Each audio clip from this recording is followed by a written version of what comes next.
Thank you, Secretary Manny Bunwan, for your introduction. All of the please take your seats. The cabinet secretaries present here today, our constant companions, and once we leave and arrive, the Pasay City Mayor Imelda Calixto Rubiano and Pasay City Lone District Representative Antonino Calixto, the AFP Chief of Staff, and the service commanders that are here today, and of course the Vice President Sara Duterte. And good afternoon to you all. I am pleased to share with you and the Filipino people the results of my back-to-back visits to Germany and then to the Czech Republic. My visit to Berlin was also part of the 70th anniversary of Philippine-German diplomatic relations, and the Philippines and the Czech Republic are celebrating as well 50 years of bilateral ties.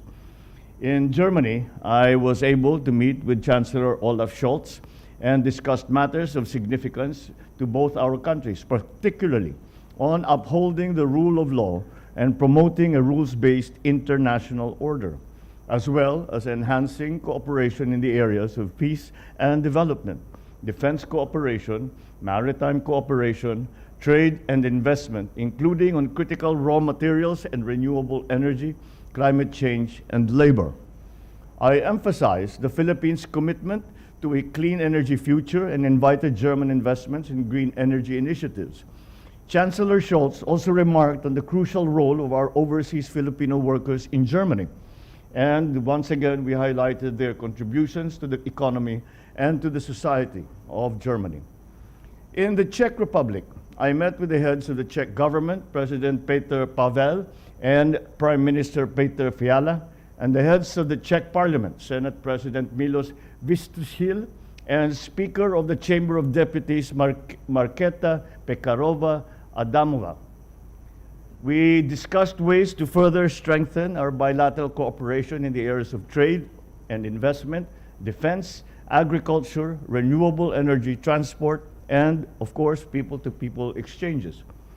I underscored the Philippines' remarkable economic performance and invited Czech businesses to invest in the areas of IT BPM, electronics manufacturing, food and agriculture, and automotive and electric vehicle manufacturing, amongst other things. I also met with German and Czech businessmen as they are keen to expand their ventures to the Philippines. And I'm glad to announce that my German visit resulted in business agreements for projects with an aggregate value of $4 billion in the sectors of renewable energy, manufacturing, healthcare, innovation and startups, IT BPM, minerals processing, agriculture, and aerospace. During my time in Berlin, I was able to discuss with Lufthansa Technik its expansion plan in the Philippines, which entails the construction of a second hangar in Clark. This expansion project is valued at $150 million or 8 billion pesos. I also extended my appreciation to Siemens for their unwavering support and confidence in Filipino talent and the company's continuing commitment to support the capacity building of Filipino technical personnel in the field of healthcare. In the Czech Republic, I received business agreements in pivotal sectors such as semiconductors and IT BPM that underscore a shared commitment to bilateral cooperation, facilitating exchange programs and skill enhancement initiatives. Germany and the Czech Republic have also expressed their valuable support for the resumption of the Philippines-EU Free Trade Agreement negotiations.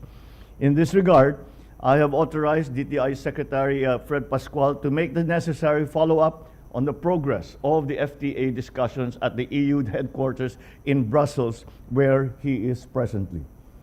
During the visit, several agreements covering important areas of cooperation were signed.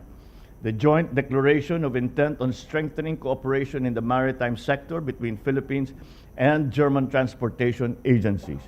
The cooperation program between the Technical Education and Skills Development Authority, or TESDA, and the German Federal Institute for Vocational Education and Training, and as well as the joint communique on the establishment of labor consultation mechanisms between Philippine and Czech labor agencies. This came about also because the Czech Republic has expanded its quota for Filipino workers to go to the Czech Republic from about 5,000 previously to now it is 10,300 a year. And I had the honor, of course, of hosting and addressing our kababayans in separate events in Berlin and in Prague. There are more than 35,000 Filipinos in Germany and around 7,000 in the Czech Republic. And I reassured our countrymen of this government's unwavering commitment to creating more job opportunities and improving our economy, ensuring that they can return home to the Philippines and earn a livelihood without having to sacrifice their time with their loved ones. Overall, I am confident that these visits to Germany and the Czech Republic have strengthened our bonds with these two countries in Central Europe and created opportunities for cooperation and prosperity. Thank you all. Maraming salamat at magandang hapon po sa inyo lahat.